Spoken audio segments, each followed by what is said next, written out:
Good evening, and welcome to the Way of Salvation Christian Church presents the 1-year Chronological Bible 365-day reading plan, brought to you by Tyndale House Publishers. I am Minister Jewett Peterson Sr., and today is February the 7th, 2024, and we are in the fourth evening of the week. And today we'll be reading day 142. Day 142. And we already shifted the dates. So now we'll be finishing September 16th is our new date. Because we're going for consistency.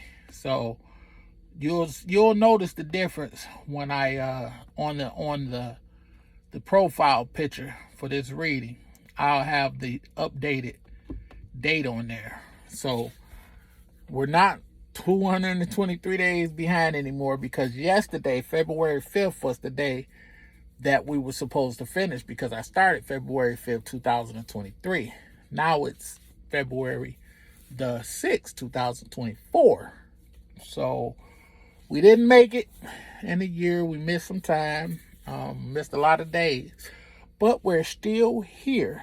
Therefore, we will strengthen what remains and finish what we started through consistency and the power of the Holy Spirit.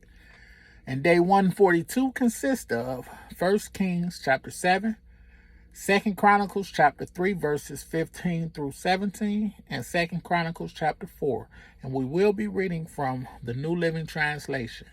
And in the New Living Translation, the word of the Lord says in 1 Kings chapter 7, Solomon builds his palace. And we're starting at verse 1.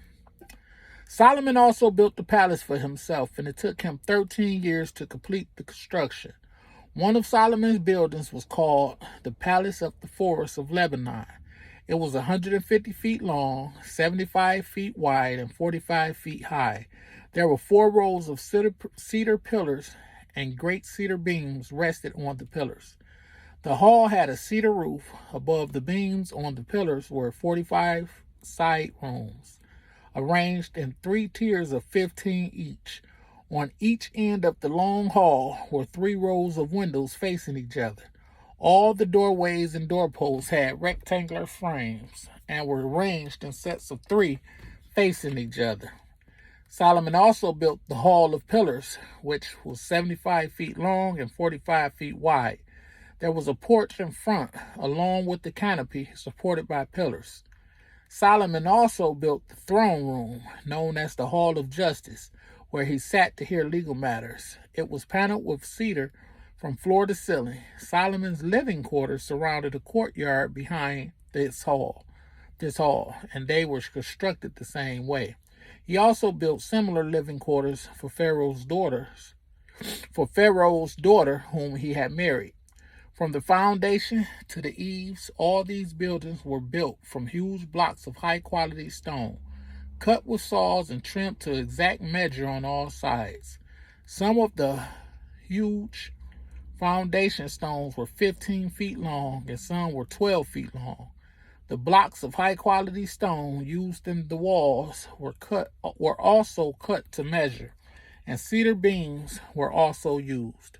The walls of the great courtyard were built so that there was 1 layer of cedar beams between every 3 layers of finished stone, just like the walls of the inner courtyard of the Lord's temple with its entry room.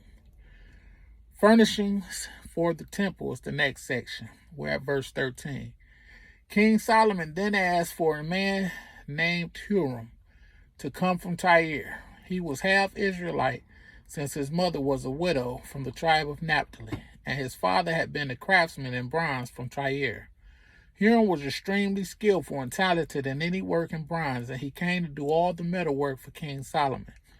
Hiram cast 2 bronze pillars, each 27 feet tall and 18 feet in circumference. For the tops of the pillar, he cast bronze capitals, each 7.5 feet tall. Each capital was decorated with 7 sets of lattice work and interwoven chains. He also encircled the lattice work with 2 rows of pomegranates to decorate the capitals over the pillars. The capitals on the columns inside the entry room were shaped like water lilies, and they were 6 feet. tall. The capitals on the 2 pillars had 200 pomegranates in 2 rows around them, beside the rounded surface next to the lattice work. Huram set the pillars of the entrance. Verse 21. Huram set the pillars at the entrance of the temple, one toward the south and one toward the north. He named the one on the south Jachin and the one on the north Boaz. The capitals on the pillars were shaped like water lilies, and so the work on the pillars was finished. Then Huram cast a great round basin, 15 feet across from rim to rim, called the sea. It was 7.5 feet deep and about 45 feet in circumference. It was encircled just below its rim by 2 rows of decorative gourds.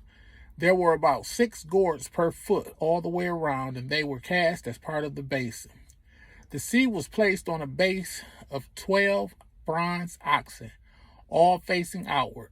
3 faced north, 3 faced west, 3 faced south, and 3 faced east, and the sea rested on them. The walls of the sea were about 3 inches thick, and its rim flared out like a cup and resembled a water lily blossom. It could hold about 11,000 gallons of water. Huram also made 10 bronze water carts, each 6 feet long, 6 feet wide, and 4.5 feet tall. They were constructed with side panels braced with crossbars. Both the panels and the crossbars were decorated with carved lions, oxen, and cherubim. Above and below the lions and oxen were wreath decorations. Each of these carts had 4 bronze wheels and 4 axles. There were supporting posts for the bronze basins at the corners of the carts. These supports were decorated on each side with carvings of wreaths. The top of the cart had a rounded frame for the basin. It projected 1.5 feet above the cart's top like a round pedestal, and its opening was 2.25 feet across. It was decorated on the outside with carvings of wreaths. The panels of the cart were square, not round. Under the panels were 4 wheels that were connected to axles that had been cast as one unit with the cart. The wheels were 2.5 feet in diameter and were similar to chariot wheels. The axles, spokes, rims, and hubs were all cast from molten brass. There were handles at each of the 4 corners of the carts, and these too were cast as one unit with the cart. Around the top of each cart was a rim 9 inches wide. The corner supports of side panels were cast as one unit with the cart.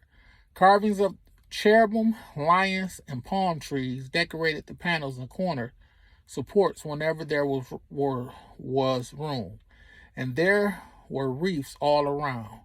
All 10 water carts were the same size and were made alike, for each was cast from the same mold. Huram also made 10 smaller bronze basins, one for each cart. Each basin was 6 feet across and could hold 220 gallons of water. He set 5 water carts on the south side of the temple and 5 on the north side. The great bronze basin, called the sea, was placed near the southeast corner of the temple.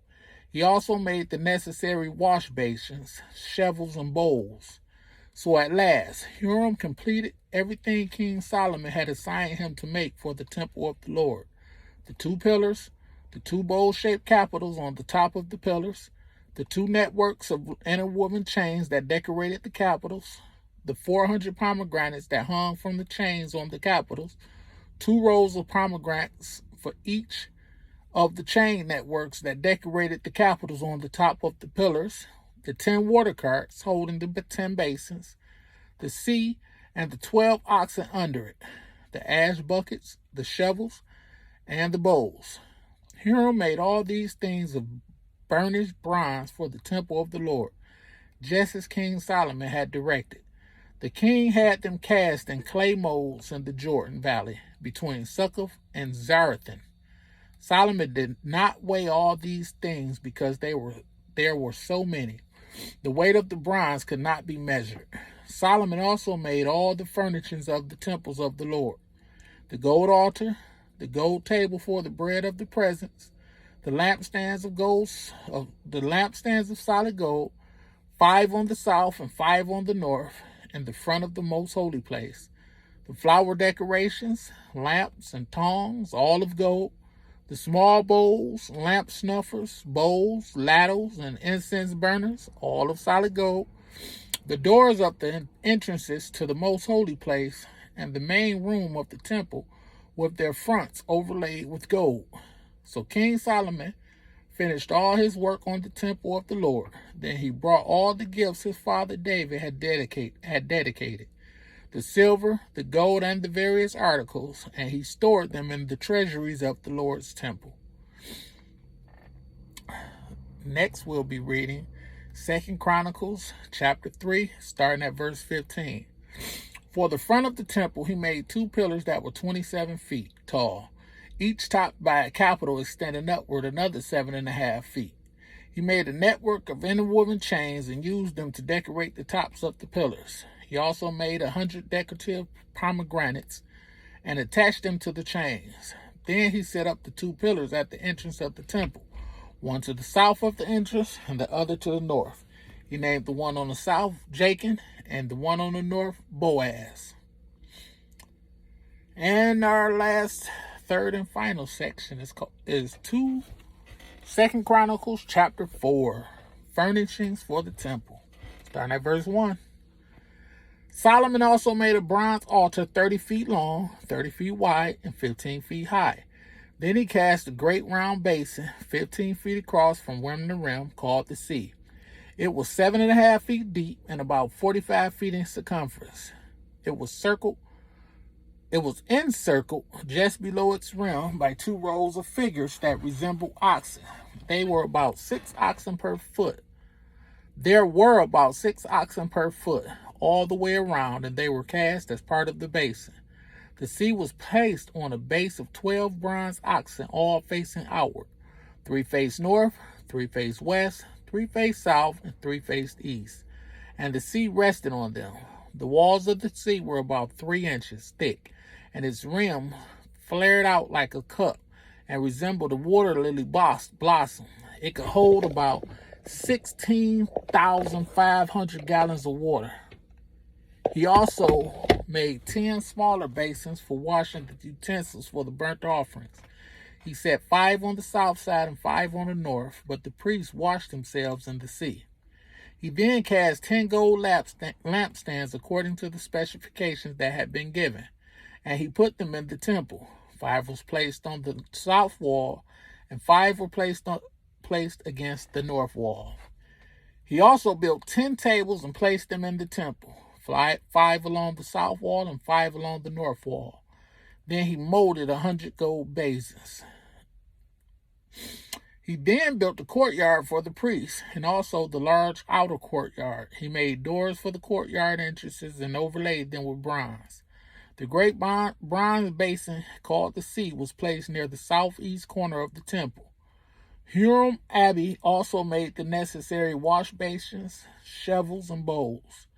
So at last, Huram Abi completed everything King Solomon had assigned him to make for the temple of God. The 2 pillars, the 2 bowl-shaped capitals on the top of the pillars, the 2 networks of interwoven chains that decorated the capitals, the 400 pomegranates that hung from the chains on the capitals, 2 rows of pomegranates for each of the chain networks that decorated the capitals on top of the pillars, the water carts holding the basins, the seat on the 12 oxen under it, the seat and the 12 oxen under it, the ash buckets, the shovels, the meat hooks, and all the related articles. Huram Abi made all these things of burnished bronze for the temple of the Lord, just as King Solomon had directed. The king had them cast in clay molds in the Jordan Valley between Succoth and Zarethan. Solomon used such great quantities of bronze that its weight could not be determined. Solomon also made all the furnishings for the temple of God: the gold altar, the table of the bread, the table for the bread of the presence, the lampstands, and all their lamps of solid gold to burn in front of the most holy place as prescribed, the flower decorations, lamps, and tongs, all of the purest gold, the lamp snuffers, bowls, ladles, and incense burners, all of solid gold, The doors of the entrances to the most holy place and the main room of the temple, overlaid with gold. May the Lord have a rich and bountiful blessing to the reading, hearing, and doing of his word, with the most important being doing. Be blessed.